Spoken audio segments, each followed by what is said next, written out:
Hello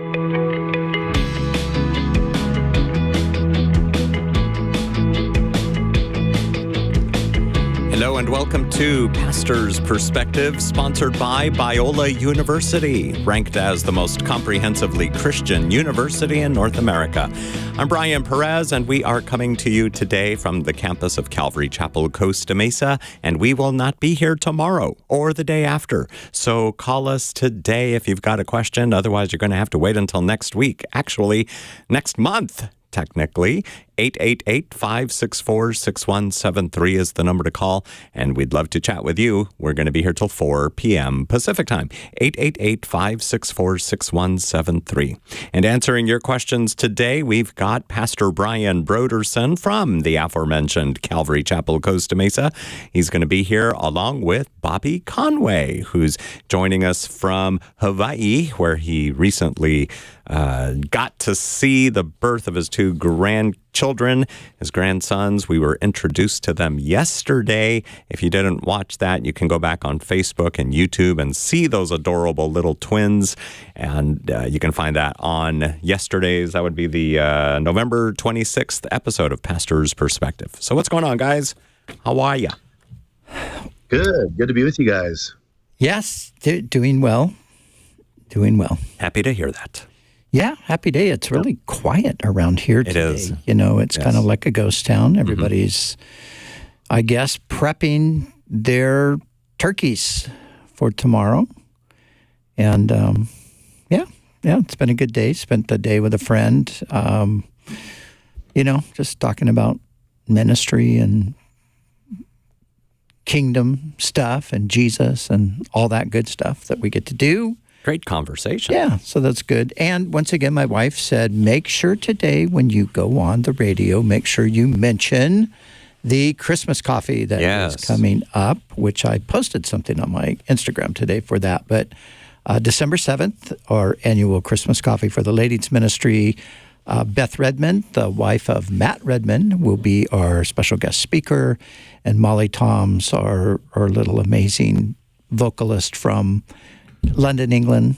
So it's going to be a bit of an English Christmas. Nice. And it's going to be great. So information is available at women.cccm.com, and I think registration is there as well. Yes, it is. Yeah. And look who's joined us. Look who walked in. It's good to be here. I was talking about you earlier today, Brian Brodersen. Were you really? I was.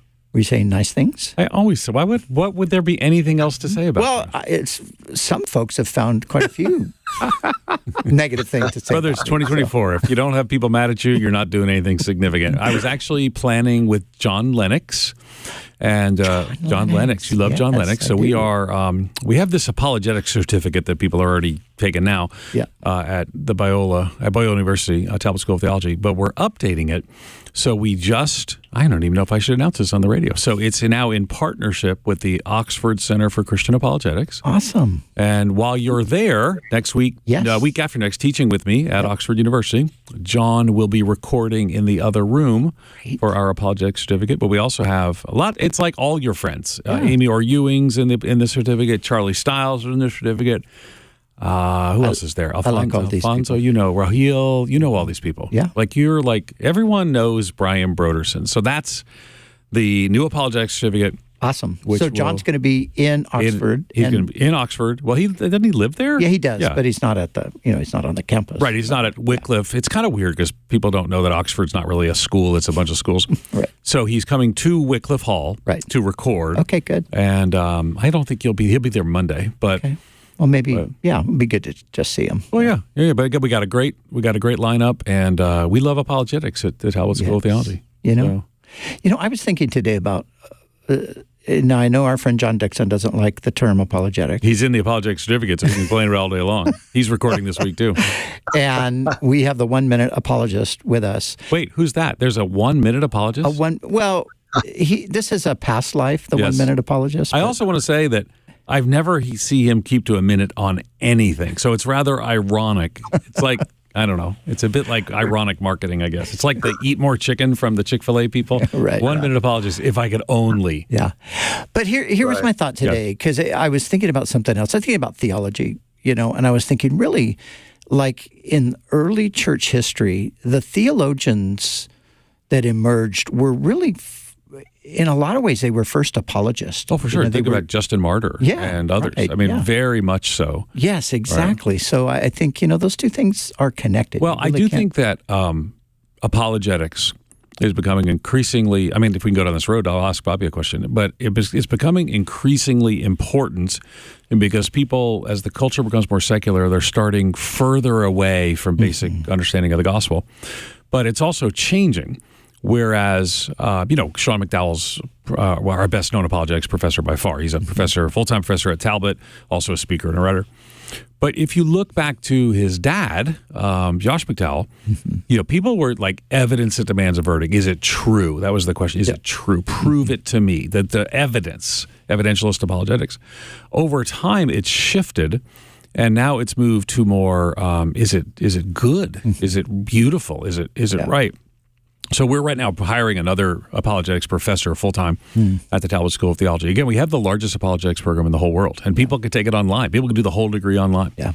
But I do wonder if I can ask Bobby a question. Bobby, why? I mean, I know you're an apologist, so you're a little biased in this, but does it seem to you that the need and interest for apologetics is increasing or decreasing? And do you also see the shift that I talked about from more is it true to is it good?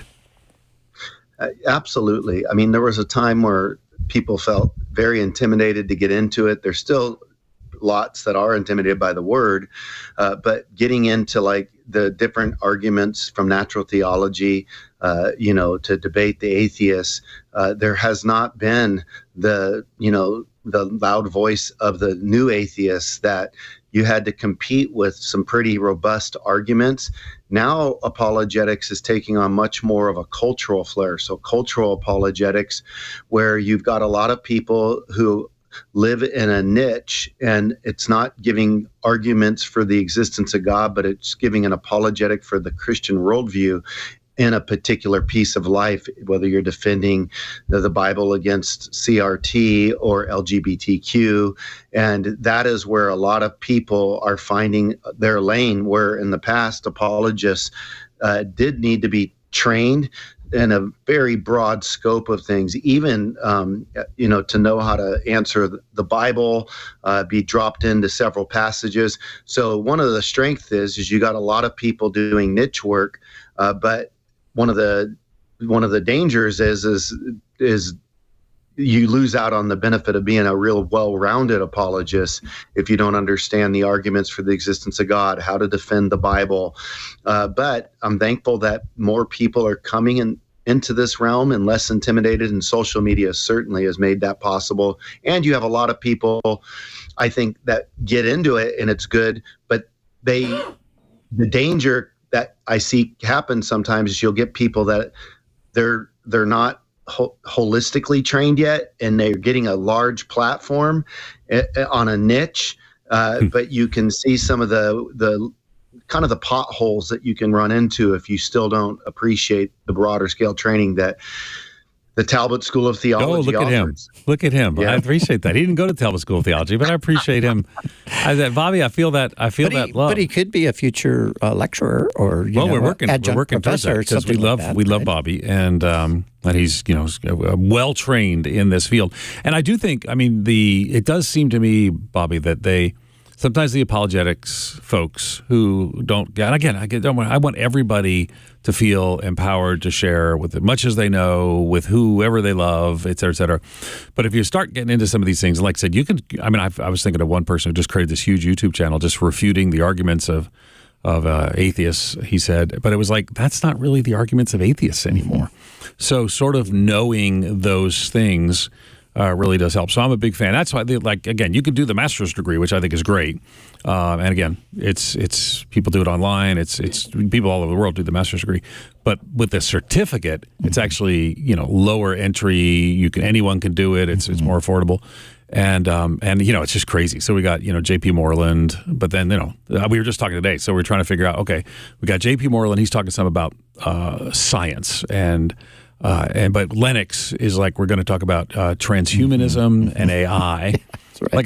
Like have people, you got to Google transhumanism in 2024, but it's a big thing. And these are discussions you're going to be having. Yeah, Lennox's newest book that's about to come out is on that very topic. It's almost like we knew that. Yeah. So have you had him over to preach at Calvary Chapel? Okay. Yeah. All right. Because he's like amazing. Oh, he's absolutely So I was and, he's an amazing Bible teacher. Oh, yeah. That was something we also said, well, he could just do the Bible. Yeah. And because not all the apologetics people are necessarily, just as, but he has his PhD's not in Bible. But when I was there last time, his several PhDs. He collects them. He collects them like I collect matchbook cars. So I was speaking. I mean, I don't know. Speaking is the right word. I was there in Oxford teaching at Wycliffe as I do. And the ACA people, ACA stands for the Oxford Center for Christian Apologetics. Yeah. That's in Oxford. It's not part of the Oxford University. Wycliffe is. So they say, hey, would you come over and do a devotion? So I said, sure. So, their staff, I think my guess is you've probably done this, but they have this. No, I haven't. Okay. So I once a month there, then the timing lined up. So they said, so they were having lunch. Everyone's got their sandwiches. And they said, would you give a devotion? So I give this devotion. But before I start, John Lennox walks into the room and sits down. I'm like, I didn't know I was doing a devotion to John Lennox. I would have dressed better. I would have prepared more. Right. And afterwards, he asked some very insight. What's his wife's name? Mrs. Lennox. Mrs. Lennox. There you go. Mrs. Lennox asked some great questions too. But I will tell you, I was intimidated. I'm not like generally intimidated in academic settings, but I was there, and he was very kind to me. And yeah, Sally. Well, I did a Sally? conference. Sally? One Is time. it Sally? Sally, yeah, it is Sally. Okay, yeah. I did a conference one time. We did an unbelievable conference here with John. And it sounds like you're using unbelievable as like an adjective. The conference is called Unbelievable. It's called Unbelievable. Yes. And Bobby was at that conference, and I remember like talking about it intimidating. I was standing up there with John, and we were answering questions together, and I would just like, well, let John answer first, and then and I'll pick the scraps up off the table. Oh, it's so crazy. And I will tell you who right now publicly on the air, because I told you there was a possibility of a certain person showing up. Yeah, he's not going to show up. He's not. He's moving that week. N.T. Wright was he talked for us last time we were there. He's not going to be there. It was always a possibility. Yeah, but he was waiting for his car. I mean, I'm probably giving N.T. Wright's business all over the airwaves. He was waiting for his carpet and stuff to be installed because they're moving that week. So they're well, and you remember last time I was there, he was there. I know. That's and what I'm saying. We had a great time, conversation and stuff. Yeah, so that's fine. Yeah. Speaking of apologetics, there is an apologetics conference happening early next year at Cornerstone Community Church in Wildomar, and our friend Bobby Conway will be one of those speakers. Cornerstone.org is where you can get the details. Actually, there's no details yet because I don't think it's coming up right away, but you can either bookmark the page or sign up for the newsletter or something, and I'm sure you'll then find out when Bobby will be there. That's our good friend Andy Dean. Mm-hmm. It's at his church, yeah. Yes. Andy Dean, I know that name. Andy Dean, Calvary Chapel guy? Andy Dean used to be he was the director of Calvary Chapel Bible College. Yes. And he got his MDiv at Southern. It shows up here. Yeah. Okay. Went to Southern, got his MDiv. And he is a board member of Calvary Chapel Bible College. Oh, super. Yeah. Super. Which is now in Twin Peaks? Twin Peaks, California. Okay. All right. And has a cooperative agreement with the Talbot School of Theology, so we love you. Yes, absolutely. And accredited now as well, right? Yep. ABHE? Yeah, ABHE. ABHE, yep. Wow. That's Association for Biblical Higher Education. Yeah. And love that. Yeah. So it's a marker of good things. Yeah. So. And Moody is accredited through them as well. Very good. Our good friend, we have a good friend who is, what is James at Moody? James Meeks, he's on the board of trustees. Yeah, he's on the board. And he's got his honorary doctorate. Yeah. So he did the master's with you. Yes. And then a week later, he got an honorary doctorate. So he graduated the master's on, May 22nd, and on May 29th, he was a doctor. Now, it's an honorary doctorate, and we are not against honorary doctorates. So I'm receiving an honorary doctorate. Well, especially a guy like James. I mean, if anybody deserves a doctorate, James does, so... Yeah, so I'm going to be at Jessup University getting an honorary doctorate. And someone said to me, are you opposed to honorary doctorates? I'm opposed to people running around saying they did a doctorate when they get an honorary doctorate. But you should, if you get an honorary doctorate, that's a great thing. It is a great thing. That means that, Billy Graham had 87 honorary doctorates. He didn't go around despising those. But what's interesting is he wouldn't let anybody, everyone calls him Dr. Graham. Yeah. But that's not what he wanted to be called. He said, I don't have an earned doctorate. You should call me Mr. Graham. Yeah, right. And so if you've ever been around the family or around I was leading the Billy Graham Center at Wheaton College, is that they would always correct you if you said Dr. Graham. Even though he had 87, I think it's probably 87. But and I think even though his TV program, they would present him as Dr. Graham. Did they really? Oh, okay, I don't remember that. Okay, Yeah. he didn't like that. Yeah. And then, over the last few years, few people, puffing up their credentials. Now people are a little less. Do you have an honorary doctorate from anywhere? No. We should give you an honorary doctorate at Biola No, University. I don't want one. Because why then does you Calvary gotta, Chapel Bible College not give you an honor? You're like the king of all things. You're well, like the, what are you, Calvary the Chapel chancellor? Bible College can't give a doctorate. That's not true. Is it really? Any institution can do an honorary doctorate. Oh. It's an honorary doctorate. Okay. Can you get me one too? Yeah, let's pass them out. Bobby's got an earned doctorate. 2. Don't you have 2 earned doctorates, or is it 1? He's got 2. Yeah. You guys are both the doctor. Doctor. Yeah. Doctor. He's got the PhD from University of Birmingham or something like that. And then what do you have? What's your other one? Is it a D-Min or what is that, Bobby? Yeah, it's a D-Min in apologetics. I did it at Southern Evangelical. Because you couldn't get into Talbot, or why'd you do it at Southern Evangelical? Well, I was pastoring in Charlotte. Okay, and so I forgive you. it was, and Norman Geisler. I mean, Norman Yeah. Geisler is the guy. He is. I mean, and Norman Geisler trained practically every apologist of Bobby's generation and older. I mean, it's crazy. Yeah, we were a little later, and then our program just started to boom. And again, it's largest in the world now. But still, and Veritas was like a partner with you for a while. Well, we started Veritas with Dr. With Geisler Geisler, after he left Southern. Okay, left Southern. Because I know when they did Veritas, it was at Calvary Chapel Bible College. Yeah. Mm-hmm. And now it's in Phoenix or something, isn't it? It's in Albuquerque. Okay, Albuquerque. But is it with Skip? Kind of. Kind of. Okay, Skip Heitzig down there. Okay. So I know that they're... So I was the chairman of Veritas board for 8 years. I didn't know that. Yeah. Okay. So I was the founding You're chairman. like, I come back to where I started. Brian Broderson is everywhere. Everybody knows him. And they say to me, do you know Brian Broderson? I'm like, yeah, like I yelled at him in Israel for being the slowest walker in our entire group. Do you remember that? You kind of mosey I was when you're in meditating, Israel. I wanted to take it all in. No, yeah. you're a No, mosier. I've always moseyed. But you're a fast walker other times. But when you're in a tour in Israel, you're like a mosier. And everyone else is like, all right, let's go. Yeah. Here No, comes not this. everyone else, just you. You're the one that's fair. I'm a little hurrying bit- everybody along. I have a And little it's like caffeine. we all just, nicknamed him. He was sort of like the elementary school teacher that It's just, true. snapping the whip. Come on. But you who guys- was always the last person? Just say it. Who was always the last person? Brian Broderson. I was ministering to a lot of the folks as I was nobody was traveling ministered along. to. They were like, come on, Brian, we got to go to the next thing. Or maybe that was just me.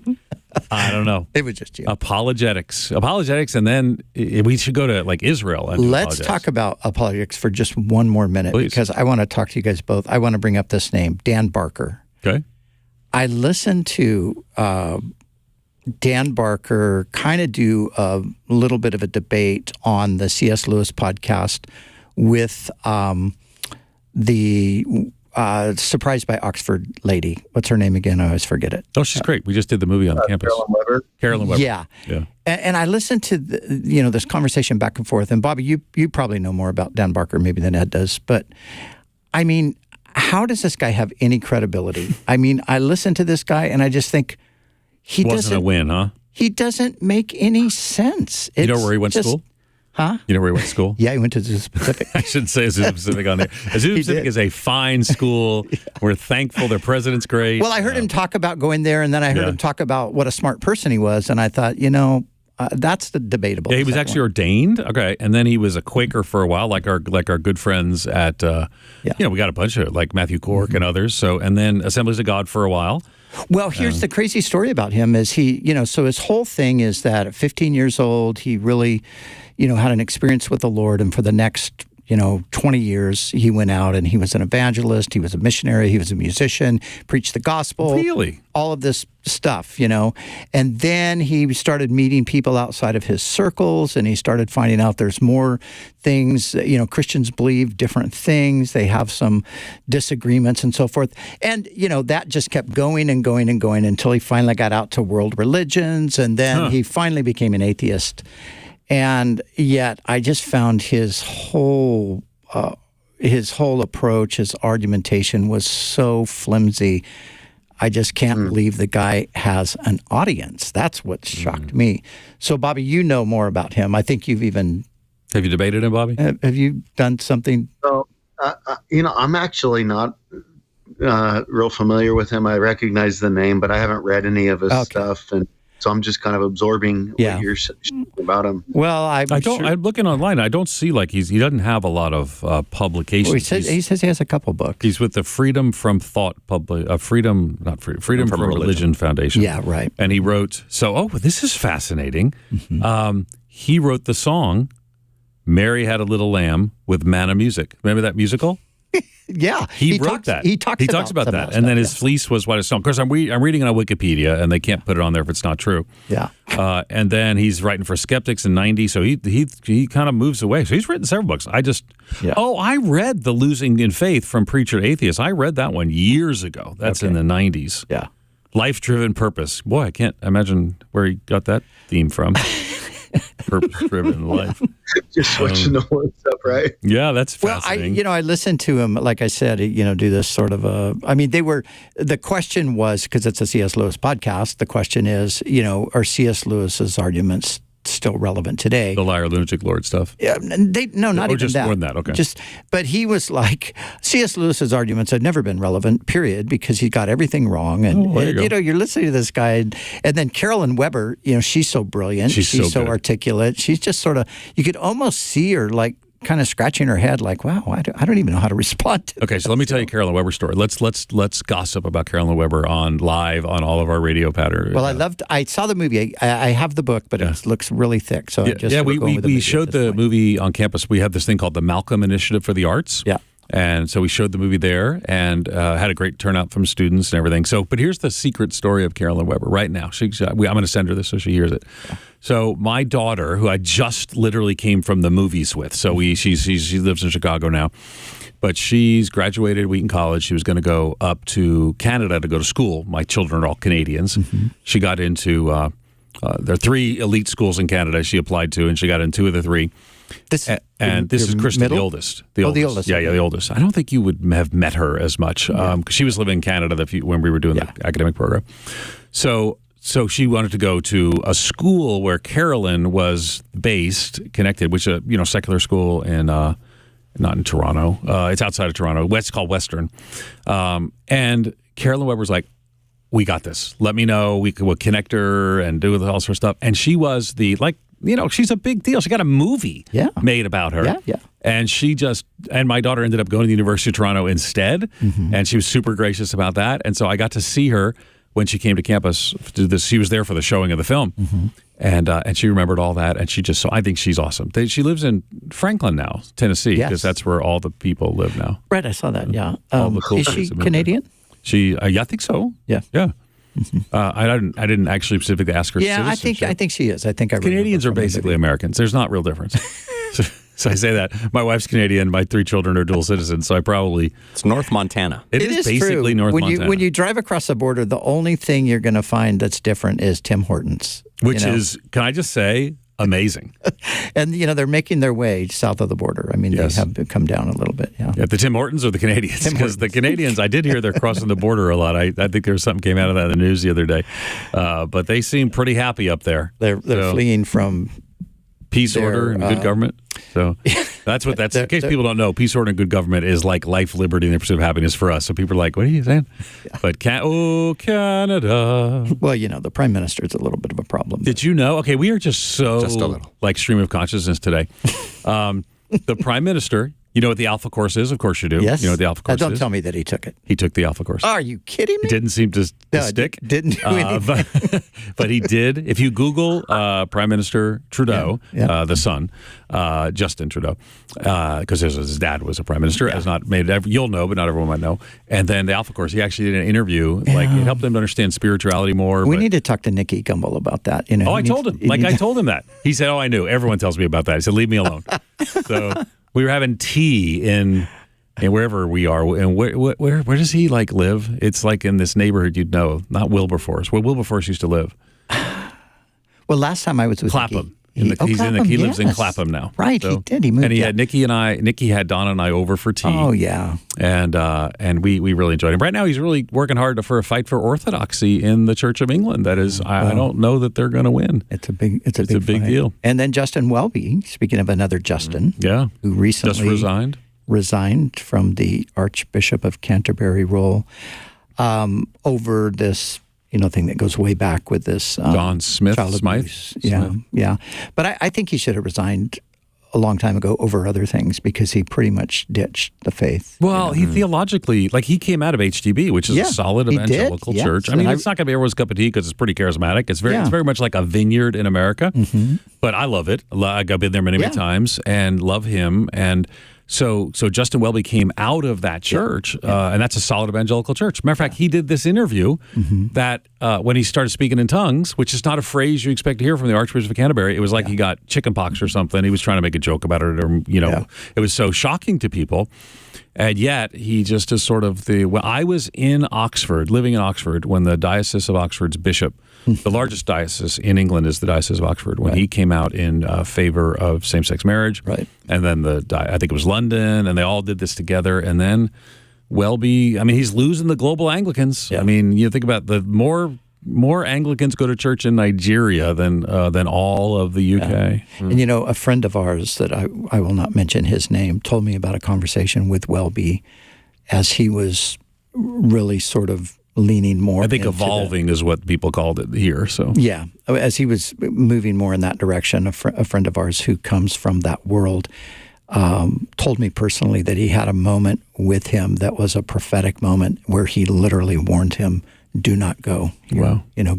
God will deal with that. Right. And I thought, this is the Lord dealing with it. And I would say all the way back around to apologetics, that questions like that is how do you navigate questions around sexuality? Those are one of the key issues in and around the area of apologetics. So it's not just, is there evidence in archaeology? It's also what is God's intent and design for humans and more. But you know what I fully agree with your first statement. That there are these questions now that center more around, is Christianity good? Is, the biblical worldview a good worldview? But I think that it's still, people are different. And some people it's going to be more the evidential stuff that's going to be helpful to them. That's going to be a thing of persuasive. You need to have a broad training. Yeah. So over the years, where you had like the conflict or sort of the debate between evidentialism and presuppositionalism and all of that, you're kind of like, well, each situation,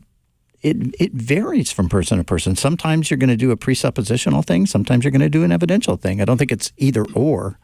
You're just you need to be able to do what the person is. Yep. Whatever their issue is, that's what you need to be able ready to give an answer to the question. Exactly. And, do so with gentlest respect. Starts where they are. Yeah. 888-564-6173 is the number to call. We're going to take your calls in just a little bit. But since we're throwing all these names around, did you hear Hal Lindsey passed away? I did not hear that. Yes. Wow. How about that? Like today? It was either today or yesterday. How about that? I didn't know that. What was he? Was he 90? 95. 95? Yes. Last I saw him, he was still going strong on a TV program on one of these Christian networks. So, yeah, he died November 25th. So just Monday. Wow. How about that? Well, yes. That is, end of an era. Yep. Wow. The author of The Late Great Planet Earth, which the New York Times said was the best-selling nonfiction book of the 1970s. Wow. I remember. And a popularizer of this historic view called the pre-tribulation rapture. That was that like something that would have influenced Chuck and Chuck Smith and Calvary Chapel? Absolutely. Okay. Yeah, Chuck knew Hal, and that's cool. They were friends. Cool. And I saw Late Great Planet Earth before I was a Christian. It was. They made it into a movie. They made it into a movie. There was a film. I didn't know there was a film. Yeah, I remember going to the movies and watching it. How do I not know there's a film? I don't know. I'm supposed to be trained. I'm a failure. I didn't go to Talbot. I would have known if I went to Talbot. Probably such a high production film too. I don't know how you would have missed that. Exactly. Thief in the Night. Look, there it is. I know I saw Thief in the Night. Is that the film? No. Oh, okay. No, there it is. Look, it's better than Thief in the Night. It's wow. I do recognize that. Okay. 1978. Yeah. I was a new Christian. 888-564-6173. Your questions coming up in just a little bit for Brian Broderson, Bobby Conway, and Ed Stetzer, the Dean of the Talbot School of Theology at Biola University. You can find out more about Biola at biola.edu. Biola.edu. And we'll be right back with your questions at 888-564-6173, 888-564-6173.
We are back on Pastor's Perspective. Thank you so much for listening on the radio. Thank you for watching us online on Facebook, YouTube, and Instagram Live. Make sure to download the K-Wave app so that you can listen to us wherever you go from 3 to 4 p.m. Pacific time, Monday through Friday. 888-564-6173 is our number, and we've got Brian Broderson, Ed Stetzer, and Bobby Conway here. Brian's the pastor of Calvary Chapel, Costa Mesa in Southern California. Bobby's the pastor of Image Church in Charlotte, North Carolina, and Ed is the dean of the Talbot School of Theology at Biola University. Biola.edu is how you can find out more. It's because I felt you just looking right at me. I know, but you didn't say edu. So that's Biola.edu, which stands for education, not edu in French. Ah, right, because it's spelled different for one thing. Exactly. Yes, ed.edu. That's where you can get more details. I'm joking. All right, here is Dan. Dan wants to talk to the dean. Welcome to Pastor's Perspective, Dan, with a question on Song of Solomon, chapter 5. Go ahead. Hi. They use myrrh in this passage, not in the traditional sense, like burning incense, but they have the woman covering her hands with liquid myrrh. I don't know what the usage of myrrh is in this passage. I do know that myrrh can cause heart palpitations, I think, and damage to liver when it's used too much. So I'm wondering what the usage of myrrh is in this passage. Wow. Could it be that maybe they didn't know about these complications thousands of years ago? I don't know. Maybe. Maybe not. What do you guys think? It is also has effects of relaxants and a mild sedative. Mm-hmm. Well, I think that would be probably the usage. And I'm just guessing because I don't know anything more about it than Oh, you sound like you know more about it than I do, actually. But I think common sense would just say, if what you're reading says that it's a relaxant or something like that, if you're rubbing it on your hands, it sounds like it's maybe a bit therapeutic or cosmetic even. Well, let's keep in mind that the Song of Solomon's about something. So, well, let's not talk about that. So, well, I'm just saying that we have already been down many. It is about something, rabbit holes, and but I think the Bible does not give us a clear answer. As you know, it's chapter 5 says, "I gather my myrrh with my spices," and myrrh, of course, is used for things like anointing oil to consecrate kings and priests. Mm-hmm. It's used in Queen Esther's purification. It's used in embalming. There's a lot of uses for that, but it's not clear. So, is it something in a marriage relationship to keep people happy and smelling nice, or relax them? It could be that as well. Well, what did the first one say? The first one said it was not anointing. Anointing. Yeah. I mean, so could have been any one of those. But it doesn't say, which is, I think, why it's a good question. It just one of those things where, like, you get this kind of reference, you're like, what's going on there? But I would wonder, Dan, do you have a thought about what that might be? Well, she's meeting her beloved. He's at the door. He wants to get in. She goes to cover her hands with myrrh, liquid myrrh, and he leaves before she gets to the door. Right.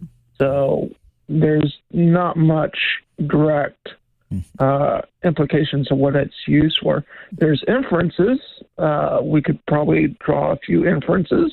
I'm not sure if it'd be okay to mention all those. It might not be, actually. It might not be. But thank you for your call, Dan, just considering that I think Dan may be onto something reference to those inferences. But, it is, moms are driving home with their kids after school. So, Dan, thanks for your call. Maybe her beloved had turned away from the door because he knew that liquid myrrh was not. He probably could have known that it caused heart palpitations. You never know. Bobby Conway, what do you think? Bobby's going to add?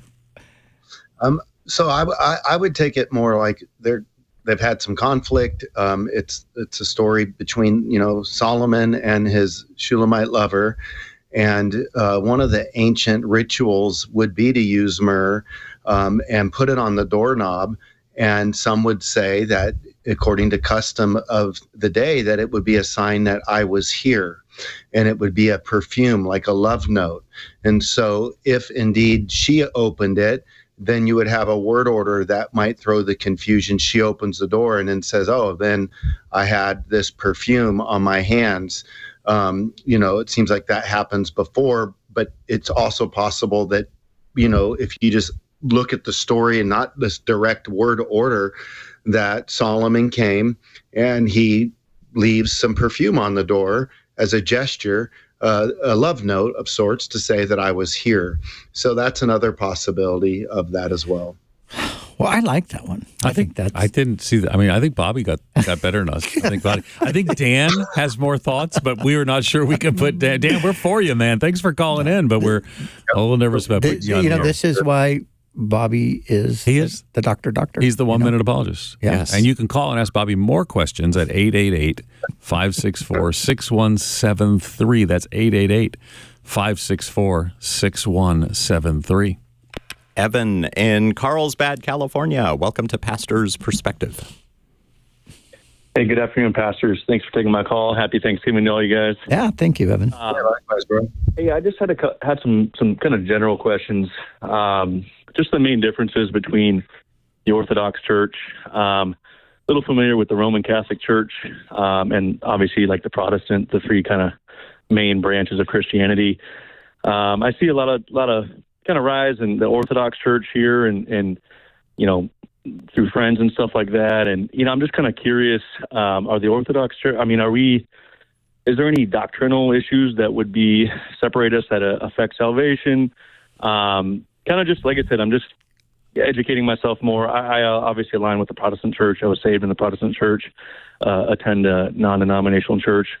But I have friends that say, hey, they argue against, did the church get it wrong for 1,500 years? Did they, they claim it's the true church and things like that. Obviously, I know there's differences between the Roman Catholic and Orthodox regarding the Pope. But I've heard some weird things, like I said, with salvation, that they think it's a process. And I hear Orthodox people like never definitively claim that they're saved, and it's just like a theosis process. And like I said, I just wanted to hear your thoughts. If there were main differences to where it affected salvation, if it's general, anything like that, I'd love to hear you guys' thoughts. I appreciate it. Ed, we'll start with you. If only one of us had parents who were evangelicals, who converted to Orthodoxy, and then stepfather became an Eastern Orthodox priest. But I do. That's actually my situation. So, and my mother's here visiting. Matter of fact, I should tell my mom, listen right now on the radio show. So Father David Randolph was my stepfather. He died last year. Yeah. You remember we talked about that. Yeah. And so they converted to Orthodoxy, and yes, there are there are pretty significant differences between Orthodox folks and I would say, you could say he said Protestant, and that's true because that's the solas. So sola scriptura being one of the big differences for sure. But I'm guessing, the way Evan asked that question, that was not an amateur level question that he was asking. So he's actually had some, theosis, things of that sort. He's talked about some of these things. So Peter Gilchrist wrote a book that was, so Gilchrist was, one day, I don't know whether this was the 90s. Yeah, you can pull it up. It's Becoming Orthodox. He's pulling it up on our screen, so that's what I'm talking about. So Gilchrist, excuse me, I'm adding another letter in there. There's a whole bunch of them that in the 80s, I think it was 300 of them, pastors, graduates of seminaries, a lot of Campus Crusade people and others, they all converted to Orthodoxy one day. And our caller's right in that the Orthodox means straightway. It means that's so they do believe that they're the one true church. Now, Catholics historically, sometimes I don't really understand fully what the current Pope believes, but Catholics, there's actually a doctrine, extra ecclesiam nulla salus. Outside of the church, there's no salvation. So Catholics also believe that. Protestants don't tend to believe that. They're like, you go to Calvary Chapel, we like you. You go down the road to Mariners, we'll still like you. But the Orthodox still tend to believe that.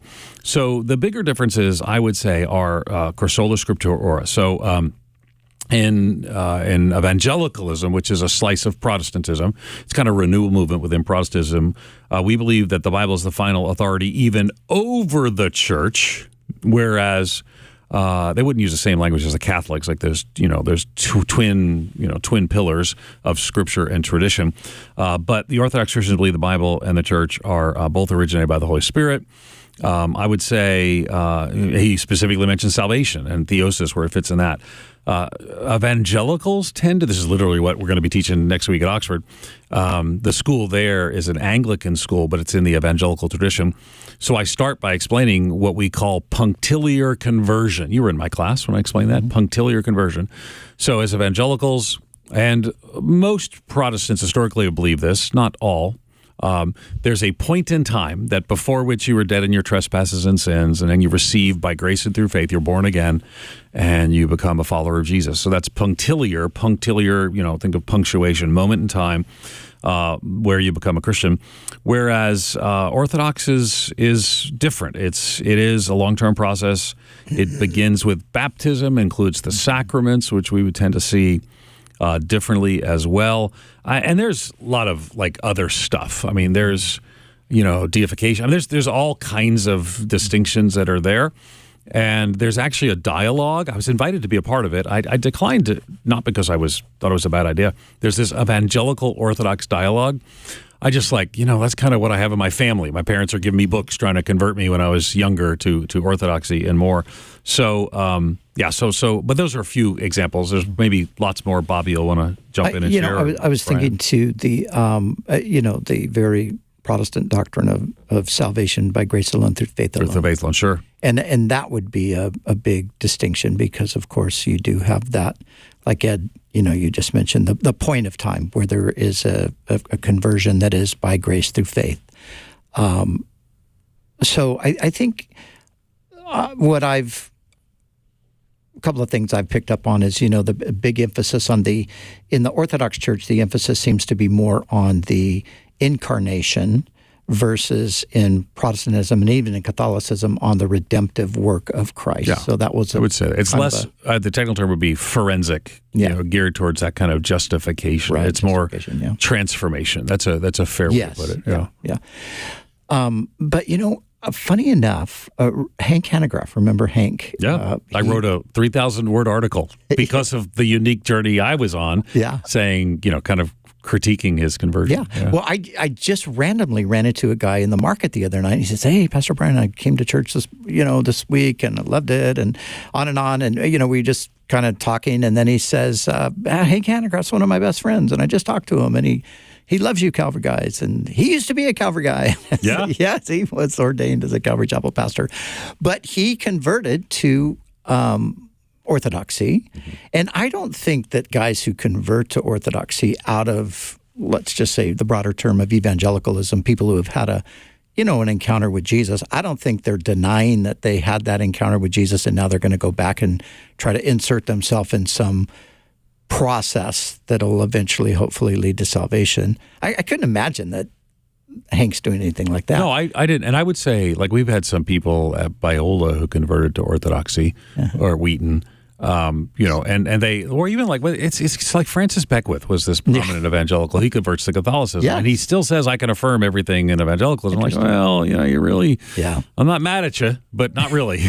So, but I do think a lot of it. I do think a couple of things. I think people are drawn to the historical nature of these movements. Roman Catholicism is the same way.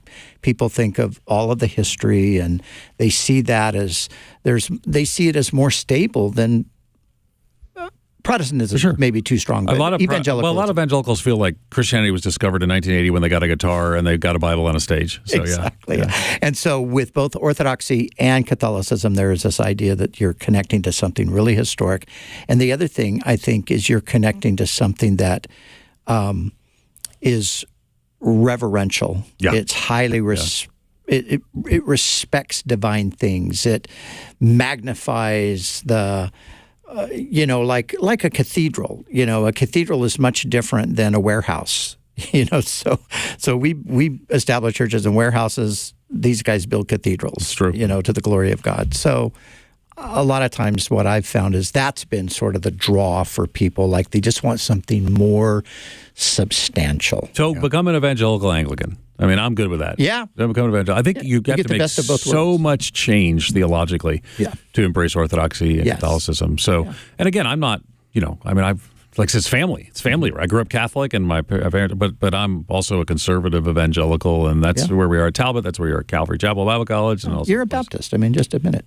I am Reformed Baptist with some charismatic leanings and premillennial. Soon to be pre-tribulation. No, I have a Bible, so I'm gonna. Hey, but now you've got my book. It's going to be. That's true. Yeah, I do not have your book yet, but during the break, good listeners, Brian Broderson was trying to convince me of the pre-tribulation rapture, which Christians didn't believe for 2,000 years, but now suddenly it's very important to Brian. Hey, I've always said this. Christians lost grace for about 1,000 years. So if you can lose the central doctrine of Christianity, you can certainly lose some peripheral ones. That's fair. That's fair. You can read that book that Brian's going to give Ed online. BackToBasicsRadio.com. It's called Caught Up. You can get it for free. It's a download. Again, that's at BackToBasicsRadio.com. Click on Store, and you will find that free ebook. It is a very basic and unacademic approach. So, Ed, just so you know. I am basic and unacademic. I'm not writing a paper for my master's degree. Yes, I've read your papers for your master's degree, and let me just say that you're an excellent writer. Thank you. I appreciate that. Bobby, any thoughts on But let's go to Bobby on Orthodoxy. We need Bobby to solve it all, because Orthodoxy is very big in North Carolina. Tell us, Bobby. Yeah, right. No, well, you guys did a great job. The church has always seemed to struggle with splits, hasn't it? And so in 1054, you had the Great Schism, where the Western Church, and the Eastern Church kind of became two separate entities, and some of those big issues have already been discussed, like iconoclasm. It would be one such issue. Yeah. Theosis, the filioque, so the idea of that that the Holy Spirit proceeds from the Father, and the Roman Catholic Church would say, and the Son, and the Gospel part, of John would agree with the Roman Catholic Church on that. Yes. Wow. Yeah. That escalated quickly. Yeah. No, I just had to. Sorry, Bobby. Sorry for the blurting the from Calvary Chapel. I remember one thing, Ed. I do remember about our theology class. One thing you remember at your theology class. Well, one thing. We had a lengthy conversation just about the word, the filioque, or however you want to say it. But I mean, I don't know. Like sometimes a word will just kind of strike you as a funny word, and then you'll go off and have all this fun with it. Wow. So we did that. Bobby, I just want to apologize. What were you saying before the pastor of Calvary Chapel went off on filioque?